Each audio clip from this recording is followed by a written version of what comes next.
Hello friends, target toward selection में आपका स्वागत है। अगर मेरा चैनल अभी तक आपने सब्सक्राइब नहीं किया है तो चैनल को सब्सक्राइब कर लीजिए। देखिए, मेरे पास डिमांड आई थी कल जब मैंने वीडियो डाली थी, उसमें ये कहा गया था कि मैम हमें मूरे मशीन और मीले मशीन पढ़ाइए। तो मैं बता देती हूँ, जो बीएससी के स्टूडेंट हैं उनमें भी कहीं ना कहीं पेपर है, बट जनरली सब यूनिवर्सिटी में नहीं है।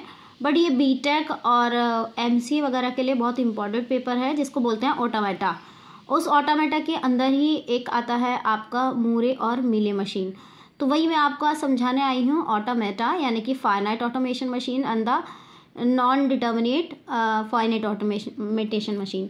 तो पहले हम ऑटोमेटा की डेफिनेशन को समझ लेते हैं यहाँ पर कि क्या होता है। फिर मैं डीएफए और एनडीएफए बताऊँगी, फिर मीले मशीन और मूरे मशीन, और उनको कन्वर्ट करना, कैसे कन्वर्ट करते हैं। तो ये आज मैं पूरा सिस्टम आपको समझा रही हूँ। देखिए, अगर मैं जनरली बात करूं, पहले हम डेफिनेशन की बात कर लेते हैं, फिर एक एग्जांपल की बात करेंगे कि कैसे वो एग्जांपल होता है।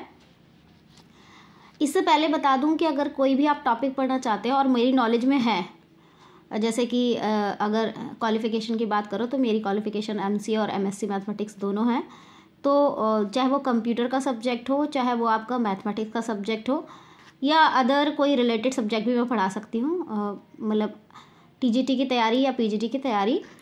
तो यहाँ पर क्या है, हम आज का टॉपिक लेकर चल रहे हैं एक मशीन से रिलेटेड, यानी कि हमारा ऑटोमेटा सब्जेक्ट। ऑटोमेटा ये कंप्यूटर साइंस का ही सब्जेक्ट है। तो डेफिनेशन को समझते हैं पहले, फिर उसके बाद उसका एग्जाम्पल। तो देखिए डेफिनेशन में जैसे यहाँ लिखा है, a automata is defined as a system where energy, material and information are transformed, transmitted and used for performing some function without direct participation of man। यानी कहने का मतलब है, ऑटोमेटा एक डिफाइन करती है सिस्टम जहाँ पर हमारी एनर्जी हो, चाहे हमारा मटेरियल हो, चाहे हमारी इंफॉर्मेशन हो, वो ट्रांसफर्ड होती है या ट्रांसमिटेड होती है कुछ सम फंक्शन को परफॉर्म करने के लिए, जहाँ पर कोई भी मैन का डायरेक्ट पार्टिसिपेशन नहीं होता। फॉर एग्जाम्पल, हम लोग अपने घरों में वॉशिंग मशीन यूज़ करते हैं, तो आप देखते हैं कि हमें नहीं पता चल रहा है कि वहाँ पे टाइमर कैसे चल रहा है, या उसका पूरा जो हमने टाइमिंग लगाई है वॉश करने के लिए, कपड़ों के लिए, वो किस तरीके से कब ले रही है। यानी कि डायरेक्ट पार्टिसिपेशन नहीं है मैन का, बट वो हमारा कुछ फंक्शन को परफॉर्म कर रही है। यानी कि हमने अपनी एनर्जी, मटेरियल और इन्फॉर्मेशन सब ट्रांसफॉर्म कर दी है किसी फंक्शन को, यानी कि कपड़ों को धोने में। हमने तो केवल लगा दिया और वो उसमें आपकी पूरा फंक्शन परफॉर्म हो रहा है, यानी कपड़े धुलकर आ रहे हैं, जबकि हमने वहाँ पर ना ही उसे साबुन लगाई, ना ही उसको मला, और ना ही हमने उसका पानी निकाला। तो ये ऑटोमेटिक जो मशीन होती हैं वो हमारी क्या होगी, एग्जाम्पल हो गई ऑटोमेटा की। अब थोड़ा सा हम कंप्यूटर साइंस की टर्म में ही ऑटोमेटा का एक मॉडल समझ लेते हैं कि क्या होता है मॉडल। उस मॉडल का एक डायग्राम से बनाते हैं। जैसे एक डायग्राम हमने बनाया, ये आपका मशीन सिस्टम है, ये मैं बना ली हूँ मॉडल ऑफ डिस्क्रीट ऑटोमेटा का। ये हमारे इस तरीके से होता है। यहाँ भी ये हमारे एक मॉडल बन गया, इसको हमने नाम दिया ऑटोमेटा।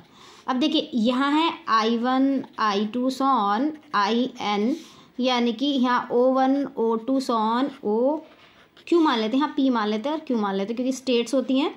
अच्छा, Q1 Q2 so on QN। अब देखिए, इसे समझिएगा क्या है, ये जो हमारी इनपुट है, यानी कि हमने कोई भी इनपुट दिया, वो हमारी डिफरेंट ऑफ स्टेट से चला और उसके बाद आउटपुट जनरेट हो गया। यानी कि यहाँ पर क्या क्या फंक्शन काम करते हैं। तो सबसे पहला फंक्शन यानी कि इनपुट, मैं देखिए ऐसे ही समझा देती हूँ। इनपुट क्या होता है, इनपुट यानी कि हम हर एक I1 I2 कोई भी इनपुट हम दे रहे हैं किसी भी सोल्यूशन को या फंक्शनिंग करने के लिए हम इनपुट दे रहे हैं। जैसे कि हम अपनी वॉशिंग मशीन की बात करें तो हमने इनपुट क्या दिया, वाटर दिया और सर्फ दे दिया, जिससे कि उसकी पूरी प्रोसेसिंग हो। ठीक है, यानी कि I1 I2 so on IN क्या होता है, आपका इनपुट होता है। उसके बाद हम डिफाइन करते हैं आउटपुट को। दूसरी टर्म क्या हो गई, आउटपुट। यानी कि आउटपुट यानी कि जो हमारे पास रिजल्ट जनरेट हुआ, यानी कि हमारे जो उसके थ्रू पूरे कपड़े धुलकर आ गए, यानी कि आउटपुट जनरेट हुआ, जिसको हम डिनोट करते हैं किससे, O1 O2 O3 so on ON तक या OQ तक। अब ये स्टेट कौन सी हुई, पहले कपड़े में पानी सर्फ में घुले, फिर उसके बाद कपड़ों का पानी निकला, फिर दोबारा पानी निकाला, 3 निकाला, ये नंबर ऑफ स्टेट्स जनरेट हुई, तो हम उसको क्या कहते हैं, स्टेट्स कहते हैं। यानी कि स्टेट से भी हमारी पूरी प्रोसेसिंग हुई, ये हुई स्टेट। एक होता है हमारा स्टेट रिलेशन, यानी कि जैसे Q0 है, Q1 है, उनके बीच में क्या रिलेशन जनरेट करके आया। जैसे हमने सर्फ डाला और पानी डाला, उसके बाद वो घुला और उसमें पूरे जो प्रोसेसिंग हुई, उस तरीके से एग्जाम्पल। यानी कि स्टेट के बीच में क्या रिलेशन जनरेट होता है। इसी तरीके से जो आउटपुट हुआ, आउटपुट के बीच में भी क्या रिलेशन जनरेट होता है वो, यानी कि स्टेट और स्टेट रिलेशन और आउटपुट रिलेशन, ये हमारे कैरेक्टरिस्टिक होते हैं किसी भी ऑटोमेटा के। आई होप जो ये ऑटोमेटा पढ़ते होंगे तो उन्हें बुक में मिल जाएंगे कि एलपी मिश्रा बुक में input, output, state, state relation and output relation. Okay, अब हम समझाते हैं क्या होता है फाइनाइट ऑटोमेटा। देखिए, अब हम डेफिनेशन को डिफाइन कर लेते हैं फाइनाइट ऑटोमेटा की। ये मैंने डेफिनेशन लिख दी है, a finite automata can be represented by 5 table. आप याद रखिएगा, मैं जब फाइनाइट और दूसरी डेफिनेशन बताऊंगी, यानी कि DFA बताऊंगी एंड DFA बताऊंगी, तो आपको बता दूंगी कि कहाँ पर क्या डिफरेंस है। तो पहले आप फाइनाइट ऑटोमेटा की डेफिनेशन को समझ लीजिए। A finite automata can be represented by 5 tuple. कौन कौन सी 5 टपल होंगी अभी बताती हूँ। इनका मतलब क्या होता है, Q यानी कि capital Q0, summation, transition function यानी delta function, Q0 and F। तो पहले मैं बता देती हूँ Q क्या होता है। Q क्या होता है, फाइनाइट नॉन एम्प्टी स्टेट, यानी कि set of state, non empty set of state, यानी Q0, Q1, Q2, Q3 so on. यानी कि हम क्या कह रहे हैं, जो हमारा स्टेट का सेट बनता है, चाहे वो Q1 हो, Q2, जो भी हम यूज़ कर रहे हैं, उसका जो सेट होगा हम उसको डिनोट करते हैं कैपिटल Q से। दूसरा हमारा आता है समीशन। समीशन क्या है, जो भी इनपुट हम ले रहे हैं, इनपुट अभी जब आपको डिफाइन करेंगे पूरा एग्जाम्पल तो आपको पता चल जाएगा। ये इनपुट होता है, यानी कि सेट ऑफ इनपुट होता है, सेट ऑफ इनपुट। इसको हम क्या कहते हैं, input alphabet, input alphabet. Okay, third हमारा क्या है लिखा है, ट्रांजिशन फंक्शन। इसको हम बोलते हैं ट्रांजिशन फंक्शन। अब देखिए, हर एक चीज़ में ट्रांजिशन फंक्शन चेंज होगा, बाकी जनरली सब एक जैसे होते हैं। ट्रांजिशन फंक्शन की जो मैपिंग होगी, यानी कि डेल्टा जो डिफाइन होगा, वो होगा Q बाइनरी ऑपरेशन समीशन से। और इसका आंसर कितना आना चाहिए, Q, यानी कि स्टेट होनी चाहिए। इसको हम कहते हैं डायरेक्ट ट्रांजिशन फंक्शन, यानी कि मैपिंग कहाँ पर होगी, Q क्रॉस प्रोडक्ट समीशन, और ये क्या है, कोई भी स्टेट आनी चाहिए। अब आता है थर्ड वाला, फोर्थ वाला, यानी कि Q0। 5 टपल है, Q0 को बोलते हैं इनिशियल स्टेट, इनिशियल स्टेट। यानी देखना, कैपिटल Q तो हो गया सेट ऑफ स्टेट और Q0 हो गया इनिशियल स्टेट। समीशन क्या हो गया आपका, इनपुट अल्फ़ाबेट्स, यानी कि जितने भी हम इनपुट लेंगे, और ये क्या हो गया आपका ट्रांजिशन फंक्शन, जो कि पूरी मैपिंग को शो करता है। और लास्ट हमारा हो गया फाइनल स्टेट, यानी कि F।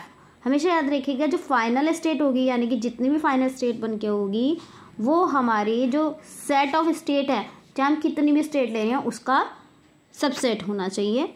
यानी कि ये हो गया सेट ऑफ फाइनल स्टेट।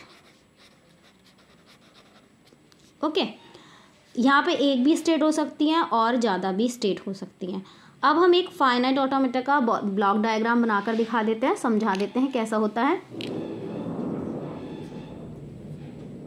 देखिए, मैंने डायग्राम बना दिया है। अब डायग्राम को हम समझाते हैं, कैसे समझेंगे डायग्राम को। देखिए, ये मेरा पूरा क्या है, फाइनाइट ऑटोमेटा का ब्लॉक डायग्राम है। हमने ये जो चीज़ दिखाई है, सी को हमने काटा है, इसको हम बोलते हैं इनिशियल, यानी कि यहाँ से हमारी स्ट्रिंग शुरू होगी, यहाँ से इनिशियल है, और ये एंड मार्क है। ओके, ये एंड मार्क है, ये स्टार्टिंग मार्क है। आप देखिए, इसे क्लियरली समझ लीजिए, ये स्टार्टिंग मार्क है और ये एंड मार्क है। ये हमारा रीडिंग टेप है, रीडिंग टेप, और ये पूरा इनपुट टेप। सपोज करो हमारी कोई स्ट्रिंग 1110 है, क्योंकि आप तो जानते हैं कि जो हमारा कंप्यूटर चलता है वो 0101 की स्टेट पे ही चलता है। तो हमारा 110 है, तो देखना यहाँ पर क्या होगा, स्टार्टिंग तो होगा यहाँ 1110। अगर सपोज करो कोई भी, यानी कि हमारा एंड मार्क कहाँ आ जाएगा, यहाँ पर आ जाएगा, ये स्ट्रिंग को पूरा घेर लेगा। रीडिंग टेप क्या है, इसको लगातार पढ़ता जाता है कि जैसे 1 आया, 1 रीडिंग पढ़ेगा स्टेट के बाद, तो ये टेप जो होगा वो इधर होगा। जब इसको पढ़ लेगा, अगली स्टेट आएगी तो वो रीडिंग टेप इधर होगा, देन इधर, फिर उसके बाद आगे ऐसी तरीके से बढ़ता जाता है और स्ट्रिंग प्रोसेस्ड होती जाती है। सपोज करो कोई भी अगर ब्लैंक रह जाता है, आपका ये जितने भी बॉक्स बन रहे ब्लैंक रह जाता है, यानी कि आपकी स्ट्रिंग की जो लेंथ है वो इनफाइनाइट है, और ये जो नंबर ऑफ बॉक्सेस हैं ये स्ट्रिंग की लेंथ को ही दिखाते हैं। क्योंकि देखिए अगर मैंने इतनी बनाई है तो सपोज ये यहाँ पर इस तरीके से भरनी चाहिए, यानी कि जितने भी हम ये खाने दिखा रहे हैं, बॉक्सेस दिखा रहे हैं, ये हमारी स्ट्रिंग की लेंथ को जनरेट करते हैं। अगर आपकी स्टार्टिंग और एंडिंग मार्क्स के बीच में कोई भी जगह खाली होती है, यानी कि जो आपकी स्ट्रिंग है उसकी लेंथ इनफाइनाइट है। आई होप आपको ब्लॉक डायग्राम भी समझ में आ गया होगा। रीडिंग टेप क्या करता है, पढ़ने का काम करता है। ये स्ट्रिंग जो होती है ये आपकी इन ब्लॉकेज में भरी होती है, यानी कि स्ट्रिंग बीइंग प्रोसेस्ड। ये इनपुट टेप है, ये स्टार्टिंग मार्क है और ये एंडिंग मार्क है। देखिए एक मेरा क्वेश्चन है, यहाँ मैंने लिया है क्वेश्चन, ये मेरा पूरा ट्रांजिशन फंक्शन है और उस ट्रांजिशन फंक्शन में मुझे ये वाले स्ट्रिंग को दिखाना है ये एक्सेप्टेबल है या नहीं है किसी भी मशीन के थ्रू। तो पहले मैं इस वाले स्ट्रिंग को दिखाती हूँ। तो देखिए इस स्ट्रिंग को ऐसे लिखते हैं Q0, क्योंकि हमारी Q0, देखिए हम पहले मैं इस डायग्राम को समझा देती हूँ। जहाँ पर दोनों एरो आने वाले लिखे हैं वो हमारी इनिशियल स्टेट होती है। इनिशियल स्टेट देखिए यहाँ भी एक एरो आ रहा है, यहाँ भी एक एरो आ रहा है दोनों पर, तो ये इनिशियल स्टेट है। जहाँ पर हमारा डबल सर्किल आ जाता है वो हमारी फाइनल स्टेट होती है। ठीक है, ये हमारे इनपुट दिए हैं जो आगे आगे की तरफ है। ओके, ये हम तो स्टार्ट करते हैं। हमारी स्ट्रिंग क्या है 101011, यानी कि 101011। तो हम देखिए कैसे करते हैं, Q0 के साथ पहले लेते हैं 1 को। तो देखना Q0 का 1 इनपुट, तो वापस घूम के Q0 हो गया कि Q0 1 के साथ में, और इसको लिख देते हैं इधर। Q0 1 के साथ में 1 इनपुट आया, तो आंसर कितना आया, फिर से वापस Q0। देखिए घूम कर आ रही है 1 पर, या तो 1 पर जा रही है या 0 पर जा रही है या 0 पर जा रही है। ठीक है, तो हमारी 1 पर क्या हो गई, यहाँ पर सिंपल Q0 हो गया। अब फिर हम किसके साथ ट्रांजिशन लेंगे, Q0 के साथ में, यहाँ बचेगा 1011। फिर मैंने Q0 के साथ में लिया, तो Q0 के साथ में या तो यहाँ जाएगी या जहाँ जाएगी, दोनों में करके देख लेते हैं। हमने यहाँ पर करके देखा तो यहाँ पर हमारा कितना आ गया Q2 1011। अब 1011 के साथ में देखिए पूरा डायरेक्ट लिखा है, ये रही स्ट्रिंग आपकी, ये रही स्टेट से हमने डाला तो Q2 से सीधा ये डायरेक्ट किस पर आ गया, Q3 पर। यानी कि हमारी स्टेट कहाँ पर पहुँची, Q0, Q2 और Q3। ये हमारी स्टेट का पूरा डायग्राम है, यानी कि यहाँ पर फाइनल स्टेट पहुँच गई।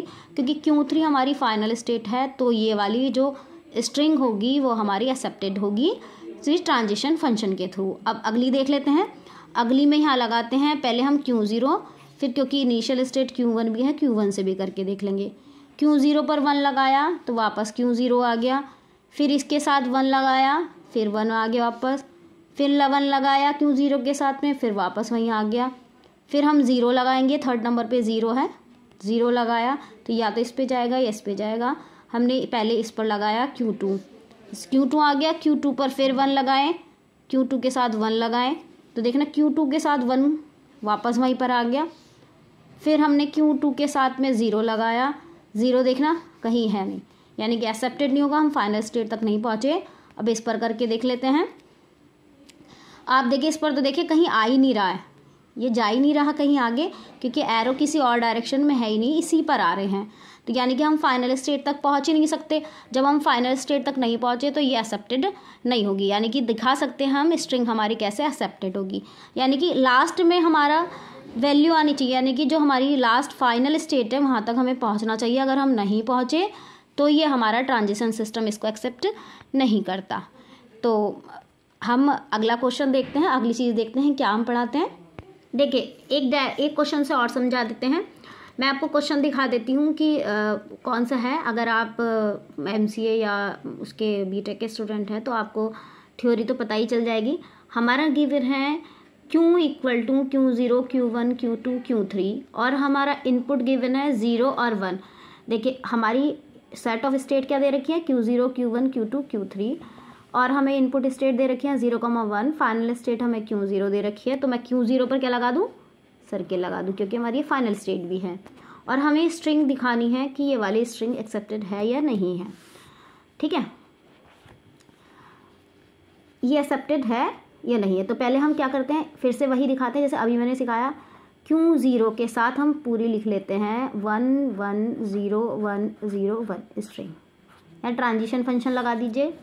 अब देखिए हम ना ऐसे एरो करके दिखाएंगे, तो हम एरो करके दिखाते हैं तो क्या हुआ, देखिए Q0 के साथ 1 इनपुट, Q0 ये इनपुट है, ऊपर 0 और 1 इनपुट है। Q0 के साथ 1 इनपुट यानी कि Q1।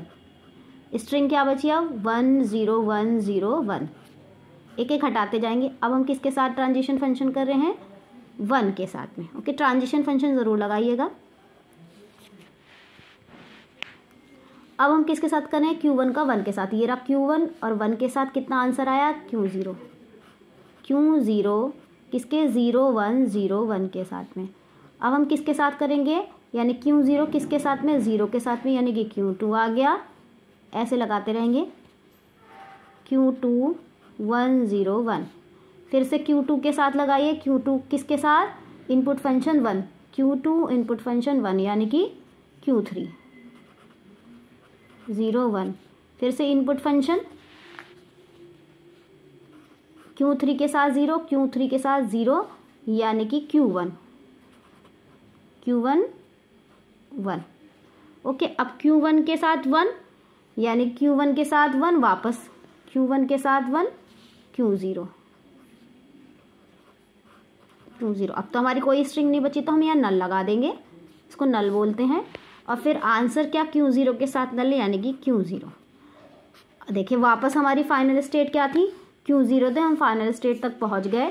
फाइनल स्टेट तक पहुँचने का मतलब कितना हो गया हमारा, कि ये हमारा एक्सेप्टेड है किसके थ्रू, मशीन के थ्रू, बाय मशीन।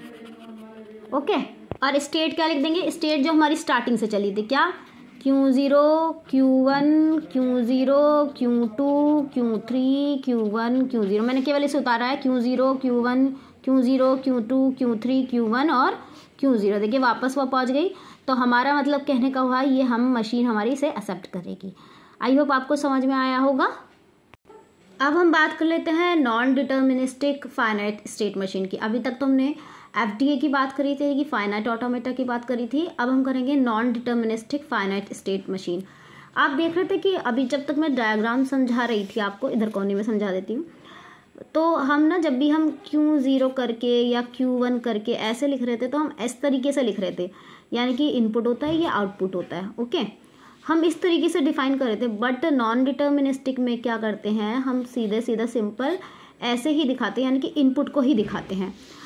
अब अगर आप डिटर्मिनिस्टिक की बात करेंगे फाइनाइट स्टेट मशीन की, तो उसमें क्या होगा कि हमको डिफाइन हो जाती है कि ये कौन सी मशीन है। बट नॉन डिटर्मिनिस्टिक में ये डिफाइन नहीं कर पाती मशीन की कौन सी स्टेट पे जाना है, तो इसलिए इसको नॉन डिटर्मिनिस्टिक बोला जाता है। फॉर एग्जांपल जैसे Q0 लिखा है और यहाँ पर Q1 है और ये Q2 है, तो यहाँ भी आपका 0 स्टेट है और यहाँ भी आपका 0 स्टेट है। तो उन चीज़ों में ये क्या करती है, 0 इनपुट है, तो 0 इनपुट में वो कंफ्यूज हो जाएगी हमको किस फाइनल रिजल्ट तक पहुंचना है, इसलिए इसको non deterministic finite state machine कहते हैं। और एक डिफरेंस क्या होता है फाइनाइट स्टेट मशीन में और non deterministic finite state machine में, इनके ट्रांजिशन फंक्शन का जो होता है डिफरेंस होता है। अगर हम DFA की बात करें, यानी कि डिटर्मिनिस्टिक फाइनाइट ऑटोमेटा की बात करें, तो उसका जो ट्रांजिशन फंक्शन होता है, उसकी जो आउटपुट आता है वो आपकी एलिमेंट ऑफ Q आता है। हमने Q क्या बोला था, सेट ऑफ स्टेट बोला था, तो एलिमेंट ऑफ Q आता है किसमें, DFA में। लेकिन NDFA की बात करें तो ये होता है subset of Q, subset of Q। यहाँ पर एलिमेंट आएगा, कोई सा भी एलिमेंट आ जाएगा, और ये सबसेट ऑफ Q आता है। तो पहले टपल्स देख लेते हैं। 5 टपल होती है इसमें भी, जैसे पहले था हमारे capital Q, summation, transition function, Q0 और F। तो F भी वही है, फाइनल स्टेट, आप वही लिख सकते हैं पूरी डेफिनेशन। Q0 क्या है, इनिशियल स्टेट। समीशन क्या है, इनपुट अल्फ़ाबेट, और Q क्या है, सेट ऑफ स्टेट। ठीक है, बस हम ट्रांजिशन फंक्शन को चेंज करेंगे। ट्रांजिशन फंक्शन क्या होता है, हम अब तक ट्रांजिशन फंक्शन क्या बता रहे थे, पहले मैं DFA का बताती हूँ। Q इंटू समीशन Q आ रहा था, ठीक है। बट अगर हम NDFA की बात करें तो Q इंटू समीशन 2 की पावर Q। तो हम जानती है सबसेट, नंबर ऑफ सबसेट क्या होता है, 2 की पावर जितने भी एलिमेंट होते हैं वो आपका सबसेट होता है। तो देखिए केवल ट्रांजिशन फंक्शन में DFA और NDFA में यही अंतर होगा कि जो आपका ट्रांजिशन फंक्शन हो वो आपका एक सेट ऑफ एक एलिमेंट आता है, और जबकि जो NDFA होता है उसमें इनका बाइनरी प्रोडक्ट क्या होता है, सबसेट ऑफ Q होता है। केवल इतना ही डिफरेंस है, बाकी कोई डिफरेंस नहीं है। अब हम इससे रिलेटेड क्वेश्चंस भी कर लेते हैं। देखिए ये क्वेश्चन है हमारा, construct DFA automata equivalent to the M, यानी कि हमको एक डेफिनेट ये आपका डिटर्मिनिस्टिक फाइनाइट ऑटोमेटा बनाना है, जो कि हमारे NDFA की पूरी हमें टेबल गिवन है। तो हम इसी से पूरा ही NDFA बनाएंगे। देखिए कैसे बनाना है NDFA, बहुत क्वेश्चन आता है ये, और आई थिंक सो जितने भी BTech के स्टूडेंट होते हैं या MCA के स्टूडेंट होते हैं उनके लिए ऑटोमेटा समझना बहुत टिपिकल होता है। तो इसलिए और भी अच्छे से मुझे समझाना है, क्योंकि उनके लिए हेल्प हो जाएगी। एक तो क्योंकि ज़्यादातर टीचर भी नहीं पढ़ा पाते इसे ऑटोमेटा को, और थोड़ा डिफ़िकल्ट भी होता है। तो देखिए हम कंस्ट्रक्ट कर रहे हैं DFA किससे, NDFA से। आपको NDFA में ये पूरी टेबल गिवन होगी, तो इसको समझा देती हूँ कैसे लिखना है। हम लेट कर रहे हैं Q हमारा क्या कितना है, Q0 है, Q1 है, Q2 है और Q3 है, ओके। और हम एक कंस्ट्रक्ट कर रहे हैं DFA का मतलब कितना है, M1 से हमने डिनोट किया। सारी चीज़ें वही लिखेंगे हम, सारी चीज़ें जैसे लिखते हैं, यानी कि हम डिफाइन कर रहे हैं 2 की पावर Q। वहाँ सेट ऑफ स्टेट होता है, यहाँ पर क्या होता है, सेट ऑफ सबसेट वाली स्टेट होती है, comma A comma B, and transition function, initial state और फाइनल स्टेट, ओके। अब हम इसकी देखना टेबल कैसे बनाएंगे। मैं स्टेट सारी बाद में लिखूंगी, पहले मैं आपको टेबल से बना के दिखा देती हूँ कैसे बनाते हैं। आपको ध्यान से समझने की ज़रूरत है, मैं 2 क्वेश्चन करके दिखाऊंगी, आपको 2 क्वेश्चन में सारा कॉन्सेप्ट क्लियर हो जाएगा। हम यहाँ लिख रहे हैं स्टेट यानी कि इनपुट वाली, यहाँ A यहाँ B। आप इसे लिख सकते हैं, ये स्टेट टेबल है किसकी, M1 की। बस टेबल समझ लीजिए, अगर टेबल बनाकर आ जाओगे एग्जाम में, क्योंकि देखिए हमारी इनिशियल स्टेट क्या है, Q0, तो हम Q0 से स्टेट करते हैं। अब देखें ये हमारी Q0 से जब हमने A पर लिया तो हमारा क्या आंसर आया, Q0 और Q1। तो मैंने सीधा इसको उतार दिया यहाँ पर Q0 Q1। आप ये मार्क जरूर लगाएंगे एक ब्रैकेट वाला, अगर आप ब्रैकेट नहीं लगाते तो ये गलत हो जाता है, ठीक है। अच्छा B पर आते हैं, Q0 से B पर गए तो सीधा Q0। पहली लाइन तो ऐसी ही उतर जाती है, कोई हमें दिक्कत नहीं होती। अब हम दूसरी लाइन में क्या करेंगे वो हमें समझना है, यानी कि हम इस स्टेट से A पर यहाँ पहुँच गए और B पर यहाँ पहुँच गए। अब हमें इन्हें ही लेना है, क्योंकि मैं Q0 को वापस लूँगी तो वही आंसर आ जाएगा। Q0 को हम स्किप कर देते हैं, हम लेते हैं इस वाले कोटम को। मैंने इसको लिखा, यहीं से समझने की ज़रूरत है। और Q1 मैंने इस वाले को लिखा। अब देखिए मैं Q0 से जब जाती हूँ A पर तो मुझे मिलता है Q0 और Q1। अभी देखिए ब्रैकेट बंद नहीं करेंगे, हम इसको ऐसे ही लिखेंगे Q0 और Q1, ओके। अब हम जब Q0 से B पर जाते हैं तो B वाला भी उतार लेती हूँ, यहाँ हो गया आपका Q0। अब मुझे Q1 स्टेट के लिए करना है, तो जब मैं Q1 पर A से जाती हूँ तो मुझे मिलता है Q2। क्योंकि मैं Q0 Q1 लिख चुकी हूँ तो मैं यहाँ लिख देती हूँ Q2, ओके। इसका A का काम खत्म हो गया। अब जब मैं Q1 से, क्योंकि मैंने Q0 का काम तो खत्म कर दिया, Q1 का बचा है, Q1 से B स्टेट पे जाऊँगी, B इनपुट लूँगी। B इनपुट पे कितना आता है Q1, तो यहाँ Q0 और Q1 लिख दिया। आई होप समझ में आया होगा। 2 क्वेश्चन कराऊंगी, बिल्कुल क्लियर हो जाएगा। अब देखिए अब मुझे इनके साथ काम करना है। ये वाला हो चुका तो इसको हम स्किप करेंगे, हम लिखेंगे केवल इसको। लिखो फिर से Q0 Q1 और Q2। फिर से वही काम करेंगे, Q0 के साथ A लेकर चलेंगे तो Q0 के साथ Q0 और Q1, Q0 एंड Q1, अभी इतना ही खुले रहने देते हैं। फिर हम Q1 के साथ लेकर चलते हैं, Q1 के साथ A कितना हो गया Q2। अब Q2 को भी लेकर चलते हैं, Q2 को A के साथ कितना हो गया Q3, यहाँ कितना हुआ Q3, काम खत्म हो गया पूरा। अब इसके साथ देखना Q0 के साथ B में लेकर चलते हैं, Q0 के साथ B में कितना आया Q0, Q1 के साथ B में कितना आया Q1, और Q2 का B के साथ कितना आ गया Q3। ओके, आई होप ये समझ में आ गया होगा। अब हमने क्या लेकर चला है, अब हमें दोनों स्टेट लेनी पड़ेंगी क्योंकि हमारे लिए दोनों नई हैं। नई के लिए हम Q0 पहले Q1 Q3 को लेकर चल लेते हैं, छोटी वाली को।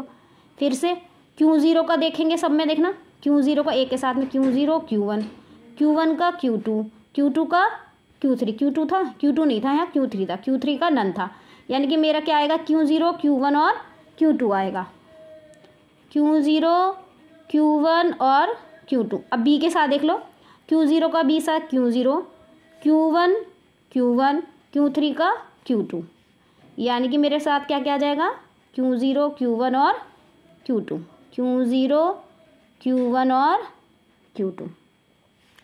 अब सेम, अब मैं पहले उसके लिए काम कर लेती हूँ जो मेरा बचा था, ये वाला Q0 Q1 Q2 Q3, ठीक है।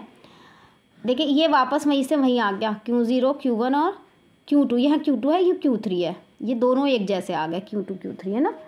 अब हम यहाँ पर करेंगे, देखना इसके लिए तो चारों ही उतार लेते हैं, Q0 Q1 Q2 Q3, Q0 Q1 Q2 Q3। Same अब जब हम B के लिए करेंगे, B के लिए Q0 Q1 Q3 Q2, Q0 Q1 Q2 Q3, ये पूरा फाइनल आ गया। अब आप देख सकते हैं कि यहाँ पर जितनी भी वैल्यूज़ थी, ये मैंने दोबारा क्यों नहीं करा, आप सोचेंगे ये वाला क्यों नहीं करा, क्योंकि यहाँ आ चुका है। ये मेरी फाइनल स्टेट बन गई, कौन कौन सी, एक तो Q0 Q1, ये जितनी भी स्टेट बनी है ये हमारी फाइनल स्टेट है, लिख देती हूँ। अब हम इसमें फाइनल स्टेट में वही स्टेट डालेंगे जिसमें Q3 अवेलेबल होगा, यानी कि एक तो हमारी Q3 आपस में हुई Q3, ओके। अब Q0 Q3 हो गई, ओके, एक हो गई Q1 Q3। अब देखिए Q2 Q3, यहाँ पर देखिए ये वाली स्टेट नहीं जाएगी, ये वाली भी नहीं जाएगी, ये भी नहीं जाएगी, यहाँ Q3 है, ये वाली चली जाएगी, Q0 Q1 Q2 Q3, यहाँ पर भी Q3 है तो ये वाली भी चली जाएगी, Q0 Q1 Q3, यहाँ पर Q3 नहीं है, ये भी नहीं जाएगी, ये वाली चली जाएगी, ये हम लिख चुके हैं, और ये वाली भी चली जाएगी, ये हम लिख चुके हैं, ये वाली भी हम लिख चुके हैं। तो ये हमारी फाइनल स्टेट हुई। आई होप आपको समझ में आ गया होगा। एक क्वेश्चन और करा देते हैं, फिर कराएंगे मूरे और मीले मशीन। ये देखिए हमें एक DFA दे रखी है और हमें DFA में चेंज करना है, तो हम जल्दी जल्दी फटाफट क्वेश्चन कर देते हैं, फिर मीले टू मूरे मशीन कराएंगे। ये हो गया, देखिए M तो फिर से वही है, M2 की पावर Q0 में क्या है अभी देख लेंगे। Q में सारी स्टेट होंगी, Q0 Q1 Q2 Q3 हमें सारी स्टेट दे रखी हैं, और A, B यानी कि input alphabets, transition function, initial function और फाइनल स्टेट। फाइनल स्टेट हम देख लेंगे। फाइनल स्टेट सारे एलिमेंट होंगे जो कि हमारी ये है हमारी फाइनल स्टेट Q3 को रखेंगे, ओके। अब देखिए क्या स्टार्ट करते हैं, Q0 से स्टार्ट करें। Q0 से स्टार्ट करने के साथ में हम क्या लगा रहे हैं, देखिए हमने लिया A के साथ में हमारा पूरा क्या फंक्शन बना Q1 Q3। देखिए पहले तो बिल्कुल सेम बनता है, अभी हमने बताया था Q1 Q2 Q3। अब हम लेकर चलेंगे Q1 Q3 को, हमने लिया Q1 Q3 को, Q1 के साथ में सारे एलिमेंट देख लो, Q1 के साथ में एलिमेंट कितने हो गया Q1, तो ये सीधा Q1 आ गया। देखिए बाकी बच नहीं रहे हैं, इसलिए हमने Q3 पर देख लीजिए, Q3 पर डैश है इसलिए हमने इसके आगे कुछ नहीं लिखा। फिर Q1 Q3 का हम B पे देख लेते हैं, Q1 और Q3 का B पर Q3 और डैश, यानी कि आंसर आ गया Q3। अब हम इसके लिए चलेंगे, यानी कि पहले हम Q1 Q3 के लिए हमने काम कर लिया, Q2 Q3 को हम बाद में ले लेंगे, पहले हम Q1 के लिए ले लेते हैं। Q1 के लिए हमने करा, फिर से Q1 के लिए कितना आ गया Q1 आ गया, और Q1 के लिए B कितना आ गया Q3 आ गया, यानी कि अब हम क्या लेकर चल रहे हैं Q3 लेकर चलेंगे, क्योंकि हमने Q1 का काम खत्म कर दिया। अभी इसका पेंडिंग है, Q3 का लेकर चलेंगे। Q3 का A पर हम देखते हैं तो डैश है, यानी कि 5, और B पर भी हमारा कितना है 5, यहाँ तक का फिनिश काम हो गया। अब हम Q2 Q3 को लेकर चलते हैं। ये है हमारा Q2 Q3। पहले हम Q2 का A पर देख लेते हैं, Q2 का A पर Q3 और फिर Q3 का डैश, यानी कि फिर से वापस Q3 आ गया। और ये हमारा Q2 Q3 में B देखते हैं, Q2 ये रहा और Q3 ये रहा, यानी कि खाली Q2। और हम Q2, क्योंकि हम Q1 तो ले चुके थे, Q3 भी ले चुके थे, Q2 बचा था हमारा, Q2 लेते हैं। Q2 पर हमारा कितना हो गया Q3, देखिए वापस घूम के फाइनल स्टेट आ गई और ये हो गया हमारा Q2। अब तो हमारा कोई नहीं बचा, यानी कि सारे 5 बचे। हम कौन कौन सी स्टेट ले सकते हैं, यानी कि हमारा स्टेट है फाइनल Q3 Q0, एक तो Q0 आपका Q1 Q3 आ गया, Q1 Q3, एक Q2 Q3, एक आपका हो गया, बस ये हमारी फाइनल स्टेट हो गई सारी की सारी। आई होप आपको ये समझ में आ गया होगा। अब हम कराते हैं मूरे और मिले मशीन, या अभी तक यहाँ तक के लिए रहने देते हैं। कल हम कराएंगे Moore to Mealy machine, minimization of construction of NDFA और DFA, और क्या होता है मिले मशीन और मूरे मशीन। आज के लिए बस इतना ही, क्योंकि फिर वीडियो और लंबी बन जाती है, देखने में भी आलस आता है। तो हम कल टॉपिक क्या कराएंगे, बचा हुआ इसका टॉपिक थ्योरी ऑफ ऑटोमेटा का, यानी कि मिले मशीन मूरे मशीन। अगली वीडियो के साथ मिलते हैं। Thank you so much.